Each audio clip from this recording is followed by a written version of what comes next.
What's one family saying or phrase you heard growing up that still sticks with you? My sister looked me straight in the face a few hours before her engagement party and, with that steady voice she uses when she wants to sound reasonable while landing a punch, told me I could not wear that necklace because it was too elegant for me. And I felt this familiar burn start in my chest and then go quiet, the kind of quiet that shows up when you finally realize you are done playing the role everyone decided for you. So I laughed, not loud or hysterical, just a clean little laugh that made her blink because she expected protest or apology and got neither, and in that small silence I knew I was going to change the script in a way she would not see coming. I am not pretending this sentence fell out of nowhere, because it did not. It sat on top of a stack of smaller sentences I have heard since we were kids, tiny directions disguised as care. Reminders that I should not try too hard and should not draw attention and should not wear something that might make anyone ask me a question, and I learned to swallow those things because it was easier for the family when I swallowed. And my mother would pat the air and my father would open a newspaper and my sister would shine like a new coin in a jar we all shook together, and I kept thinking that being the quiet one meant I was safe, until I realized it only meant I was convenient. When she told me the necklace was too elegant, I had no interest in arguing about metal or style, or whatever she thought elegance meant, because none of this was about a piece of jewelry. It was about rank and about who gets to decide what I am allowed to be in front of people she wants to impress, and maybe I would have let it slide any other year. Maybe I would have nodded and reached for something small and forgettable, except that I have something she never asked about and never noticed. Something I earned the hard way without parade or speech, something I kept in a plain case in my desk, because I wanted it to belong to me before it belonged to anyone's opinion. And the only reason I kept it private was because I liked my life quiet and I did not need applause, but there is a difference between refusing applause and accepting erasure. So I told her sure, I would not wear it. I would keep it simple, and she beamed like she had fixed a problem, and I left her house with a soft goodbye and no drama, then sat in my car and let my hands stop shaking. And while they settled, I made a list in my head that was not a list about vengeance or cruelty, it was a list about boundaries and stage management, because if she wanted to conduct the evening like a show, I could direct a scene or two without raising my voice. And I started by calling the venue coordinator since my name was still on the original deposit from months ago when the place almost slipped away, and I covered the gap without announcing it. And I reminded the coordinator that I was indeed the secondary contact and that I needed two small adjustments that would make the evening run smoother, one being that I would take the last open speaking slot for a brief toast, and the other being that my seat should be placed at the table with the fiancé's parents because I would be handling a small family presentation on their side, which was true enough for my conscience and simple enough for the coordinator's notes. I then called the photographer, who happens to be a friend from work who has watched me endure more than a few family performances, and I told him I would cover an extra hour if he would do one tiny favor that would not hurt anyone, which was to take a clean, centered shot of me at the entrance the moment I arrive and to deliver that photo first to the fiancé's parents in their private gallery before the general album goes out, and he did not ask why. He just said of course, and I thanked him for being decent when decency felt expensive. Only after I had secured the toast and the seat and the entrance photo did I go home and open the desk drawer where the case sat, not with ceremony and not with trembling, just with that steady feeling you get when you are finally using your own life like it belongs to you. And I looked at what was inside and thought about the day I received it and how I kept it tucked away because I did not want to turn it into a family brag or a weapon. And I promised myself I still would not. I would use it like a statement of fact, nothing more, nothing less, and I slipped the case into my bag and zipped it closed. Before I went to sleep, I sent my sister a simple message that said I would be there on time and would keep it simple, and she hearted it and sent a line about the dress code and about how she appreciated my cooperation, which would have made me small a year ago. But now it just confirmed how little she sees, and I let the phone face down and breathed in a long, steady way until my head felt clear, because the first move had already happened and she did not even realize it. The room she thinks she owns will open to me on my terms. My seat will be where I can be heard. My moment will arrive without me asking for permission. The small revenge I deliver tonight is not loud and not messy. It is the quiet repositioning of the chessboard while the other player is busy smiling at the crowd. And it is already done. The toast slot is mine. The camera will catch what needs to be seen.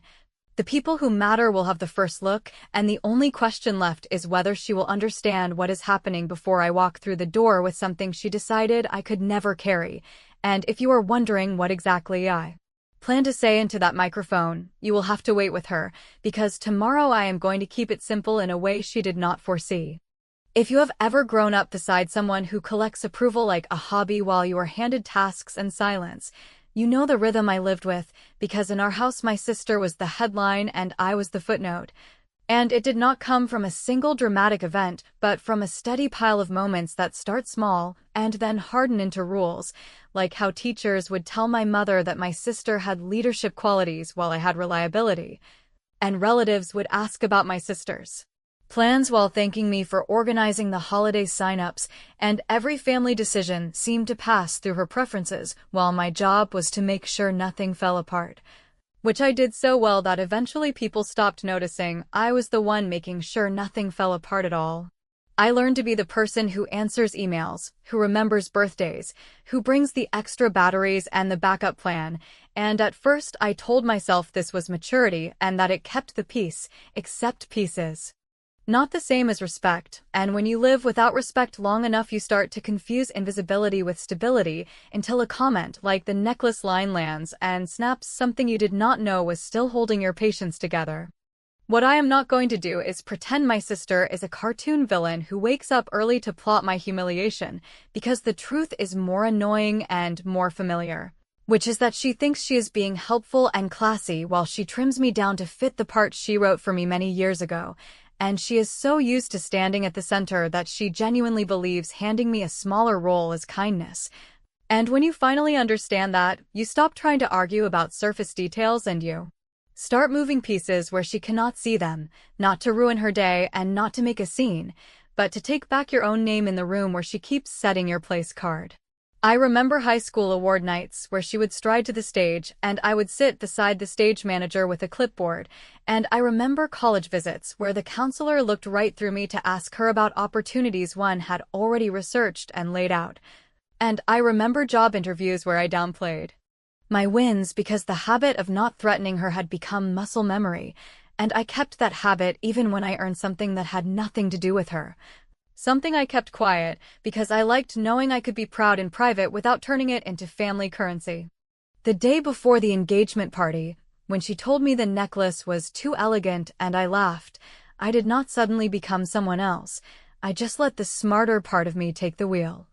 The part that has been managing chaos for years and finally decided to manage the story too, and that meant I spent the afternoon putting small, polite locks on the doors she usually walks through freely. Starting with the venue coordinator and the photographer, as I already told you, then moving to the people whose opinion actually matters to the future of this family, which is the fiancé's parents, because regardless of how much my sister likes to believe she directs every scene, she is walking into a partnership where appearances are currency. And the simplest way to stop a gatekeeper from gatekeeping is to have the gate open in front of the very people she most wants to impress. I drafted an email that was not flashy and not long, a plain message that thanked them for including us and said I was honored to give a short welcome on behalf of our side since I had helped coordinate the venue when dates were tight, and that I would keep it brief and warm so the evening could flow. And I copied the coordinator because logistics are my native language. And I copied the photographer because good photos follow good run of show, and I debated copying my sister and then did not to be sneaky, but because sometimes the cleanest line is the one that bypasses drama and lands exactly where it must. When I pressed send I felt that click you feel when a seatbelt locks into place, not a rush of triumph or a swell of music. Just the quiet security of knowing that if anyone tried to move me out of that speaking slot, they would have to move through the fiancé's parents first, and no one planning a new alliance wants to be the person who publicly contradicts a friendly, efficient, and frankly helpful note, which means my voice would be heard at that microphone whether my sister liked it or not. and it would be heard on my terms, and in this family that is as close to revenge as you can get without raising your voice. My mother called after dinner to run through a list of tasks, and I told her I was set and would arrive on time and had already coordinated with the team, and she sighed with relief in that way she always does when I take care of things. And for once I did not resent it, because this time taking care of things was not me disappearing, it was me marking a space I intended to occupy, and if that sounds small to someone who has never been talked over, I promise it is not small at all.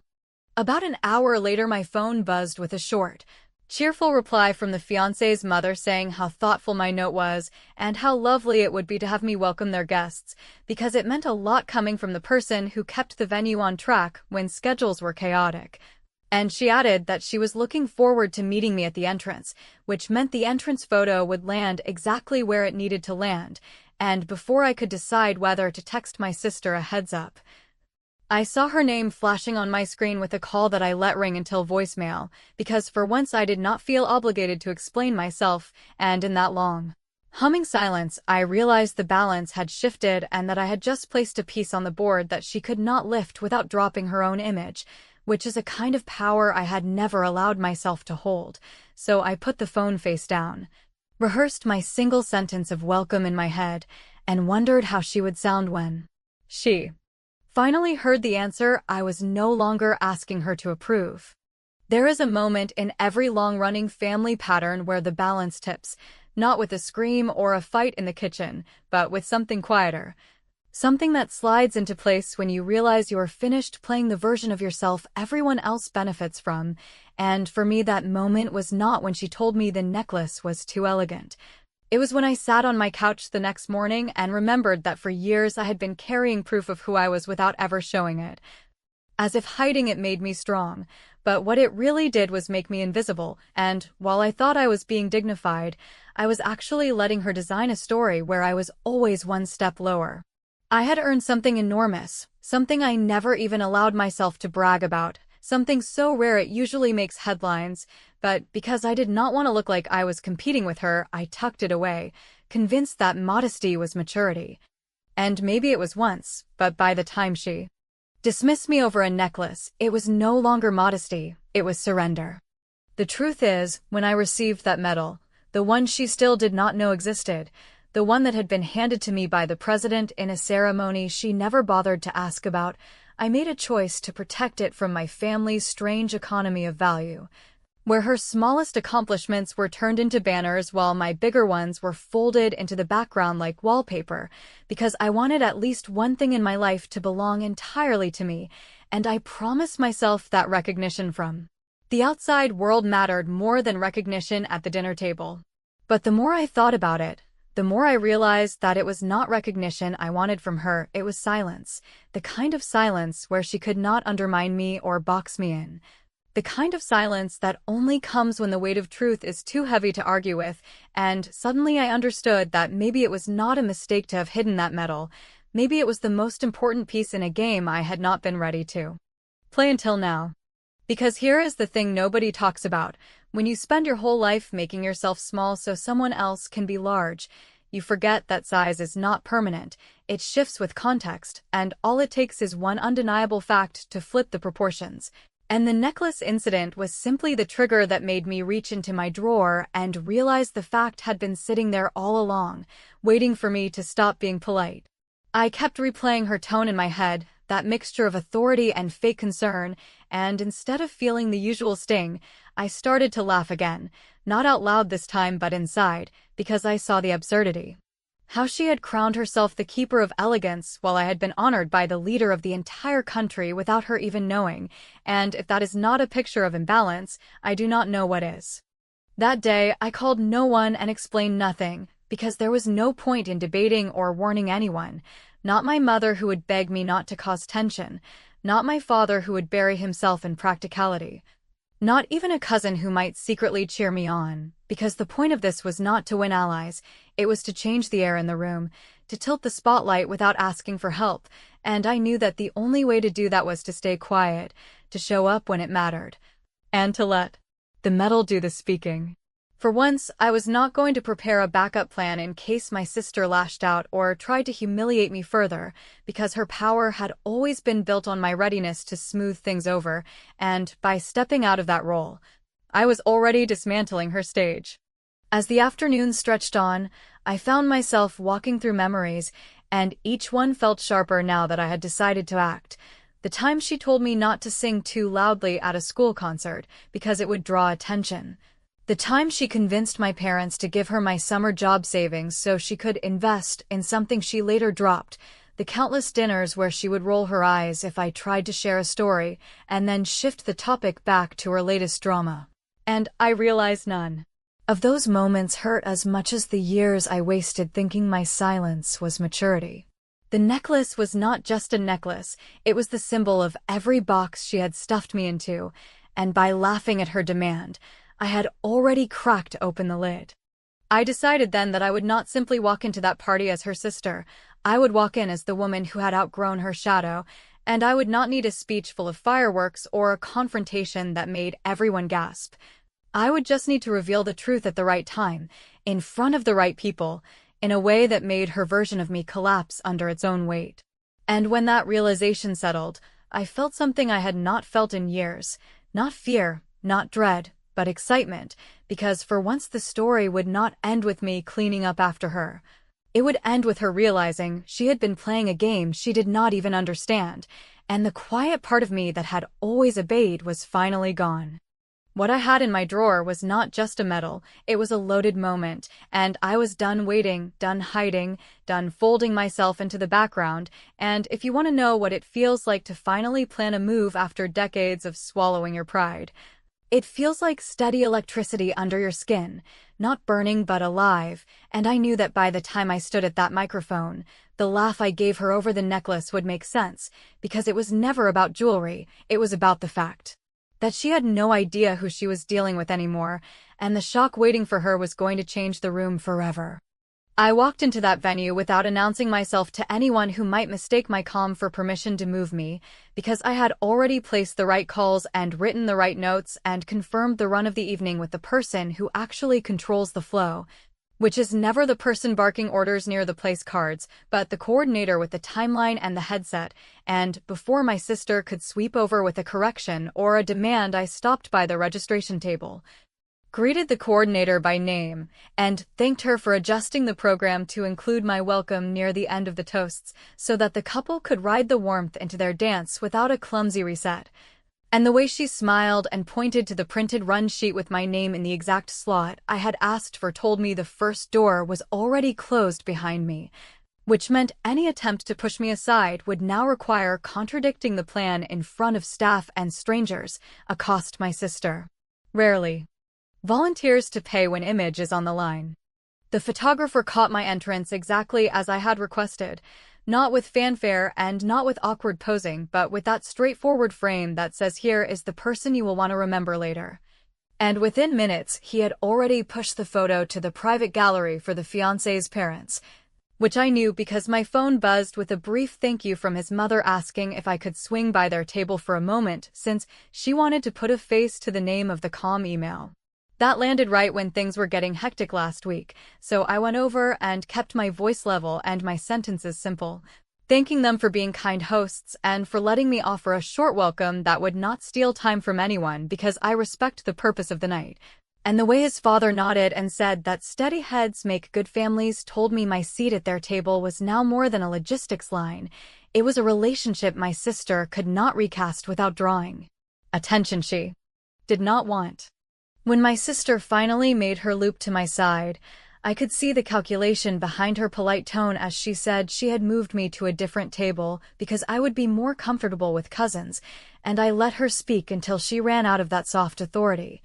Then I gently told her the coordinator had me at the parents' table at the request of the hosts, and that I would be giving a very brief welcome closer to the end of toasts, and I watched that small flicker of surprise cross her face before she settled back into her performance voice and said she wished I had told her, which of course is funny given she never told me when she trimmed my choices, but I did not bite. I just smiled and said the coordinator had all the details and that everything was designed to keep the evening smooth, and then I shifted my body away in the kind of non-argument that removes oxygen from a spark. Because the second door was now shut and no amount of sibling choreography could pry it open without offending the people whose opinion she cares about most. I took a lap to the sound booth, not to interfere, but to confirm that the microphone for toasts would be live on cue and that there were no last-minute changes. And the tech showed me the cue stack with my name and the timestamp and said he appreciated a speaker who checked once and then trusted the plan, which is something I've been for everyone else my whole life and was finally being for myself. And when I returned to the floor, I found the fiancé's mother standing near the entrance with a small envelope she said she wanted me to keep safe because she had printed a brief welcome card for the slideshow credits and thought it would be nice to thank the people who kept the planning together. Which made me smile because the universe has a way of delivering props right when a scene needs them, and I tucked the envelope into my bag beside the case that held what I had decided to bring. Feeling that clean, steady current under my skin, that means a plan is breathing on its own now. Small tests kept arriving and passing. A cousin asked if she should save me a seat near the back, and I thanked her and said I was already placed at the host's table. And her eyebrows went up and then she shrugged and said good for you with a kind of half grin that travels fast in families. The coordinator swung by to confirm that my toast would come after the sister of the groom and before the best man, so the energy would rise instead of jerk sideways. The photographer, bless him, handed me a quiet update that the parents had flagged my entrance photo for the first page of their gallery highlights, which in practical terms meant my sister could not cut me out of the narrative without looking small, a posture she avoids like a stain. I did not gloat, because gloating is noise and I needed focus, so I rehearsed the line I intended to say into the microphone, a line that would start soft and land firm without dragging anyone into a fight. And I felt the temptation to send my sister a warning text flicker and die because warnings are for people who believe you owe them explanations, and what I owed myself was the dignity of action, not the fatigue of negotiation, so I kept my phone in my bag, touched the hard edge of the case, once like a pilot tapping a panel, and turned toward the room that was slowly filling with people who were about to understand that the story of who I was in this family had reached the end of its old chapter. Right before the toasts, my sister tried one more maneuver dressed up as kindness, stepping close to say that if I wanted to bow out of the speaking slot, she would completely understand, because big moments can be overwhelming, and she did not want me to feel pressured. And the casual cruelty in that offer would have gutted me a year ago, but tonight it only clarified the stakes, so I thanked her for caring, said I was all set, and added that I had brought something simple to keep my words short and honest, because the night belonged to her and I respected that, which is when the master of ceremonies tapped the microphone and asked the room to settle for a brief welcome from the person who made sure this night stayed on track when the venue almost slipped away. Using my full name with a tone that made the room pivot, and as the sound rolled over the tables and my sister blinked like someone adjusting to a light she did not turn on, I reached into my bag, found the case I had kept hidden for far too long, and wrapped my fingers around it while the entire room turned to look. When the master of ceremonies called my name and the room shifted toward me with that collective pause people make before they decide whether to listen, I walked to the microphone with the easy pace of someone who has nothing to prove and everything to clarify. Thanked the hosts in a voice that did not shake because I had already done all my shaking in private, nodded to the parents who had welcomed me with sincere kindness, and told the room that I would keep it short because the night belonged to the couple, then added that I had been advised earlier not to wear a certain necklace because it might be too elegant for me, which I understood as a reminder that elegance is sometimes confused with decoration, and that tonight I preferred something simpler that does not sparkle under lights, but holds its shape when pressure arrives. I said that a while back, when the city went sideways and neighbors were cut off from basics and seniors were being forgotten in those small apartments where silence gets heavy, I did a thing most of us would do without asking for credit, which was to set up a volunteer chain with nurses, door captains, and drivers who ran medicine and meals and check-ins across buildings that had been invisible to everyone until the lights flickered, and that the work was exhausting and sometimes messy and often thankless. But it made people feel less alone, and, because of that, the president invited a handful of us to a ceremony and handed me this medal, which I have kept in a drawer because it felt like mine and did not need to be a family trophy. But since we are speaking tonight about partnership and character, and what it means to show up for people you love, I thought I would wear it instead of a necklace, and then I opened the case and pinned the medal where anyone could see it, not as a taunt, and not as a crown, but as a plain statement about what elegance looks like when the room is not watching. You could hear the shift before the applause, the small inhale that happens when people realize the weight of a story is different than the decoration they were expecting, and then the clapping came in a wave that did not crash so much as hold. The kind that tells you they are not cheering for a trick, but for a value they recognize in themselves. And while I kept my eyes on the couple because that is where the night is meant to rest, I could feel my sister beside the stage recalculating a script she had rehearsed 1,000 times, and I gave her nothing to push against, only continued by saying that I was grateful to the fiancé's parents for trusting me with a welcome, and to my own parents for teaching me that work done quietly still counts, even when no one is counting out loud, and that my wish for the couple was this simple thing, that they measure elegance by how they protect each other in private, because that is where love either lives or dies. The fiancé's father stood and reached for my hand in a steady way that did not ask for attention. The mother thanked me with a sentence that I will keep for myself, because it was personal and kind. The photographer caught the moment without turning it into a spectacle, and my seat at their table felt earned instead of negotiated, which in my world is the difference between being present and being tolerated. And when I sat down, the master of ceremonies rolled on without a hitch because I had promised to keep it brief, and I had kept that promise, leaving no loose thread for my sister to pull without looking petty, which, to her credit, she avoided, though her smile had that tightness you get when you understand a boundary has arrived and is not moving. After the toasts, the slideshow credits rolled, and, as the fiancé's mother had planned, there was a brief card thanking the coordinator and the person who kept the venue from slipping away, my full name printed where no one could pretend not to see it. And, while people drifted over with those small honest compliments that feel like handshakes for the soul, my sister approached with a gracious tone that carried a burr, telling me she had no idea I had done all that, and that she wished I had shared sooner, and I told her softly that I had shared now and that it was enough, and then I turned to greet an aunt who had never once asked me a question longer than a weather report. And she surprised me by saying she was proud and that she was sorry she had not known more, which is not redemption, but it is a start, and I took it without making a speech. The night ended without a scene because I refused to give anyone the satisfaction of one. The metal lay cool against my skin like a quiet anchor rather than a weapon. The parents sent me home with their gratitude and a promise to visit my office to see the volunteer network's map because they wanted to donate to the supply fund.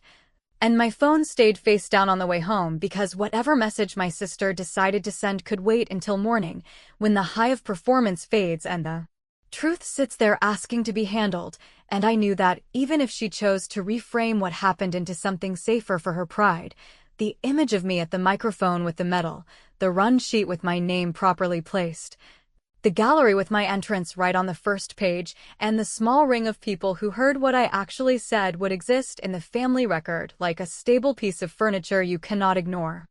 If you were waiting for a smackdown or a confession or some dramatic apology, it did not happen, and I did not need it, because the point was never to crush her or to prove I could win a fight. The point was to change the air and to reclaim my name without breaking the room, and that is exactly what happened, which means tomorrow will be different whether anyone admits it or not, and if there is a sting for her, I did not administer it, the truth did.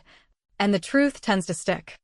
I fell asleep that night with the medal back in its case and the case back in my bag, planning nothing and threatening no one, only promising myself that the next time someone tries to decide what I am allowed to wear or say or be, the answer will arrive without laughter or explanations, just as a door that does not open, and while there are still questions about how my sister and I will move forward and how my parents will adjust when the old choreography fails, those questions do not scare me anymore. Because I finally played the last move in a plan I did not even know I had been building for years, and it landed exactly where it needed to land, clean and final, with the room turned to look and then to listen.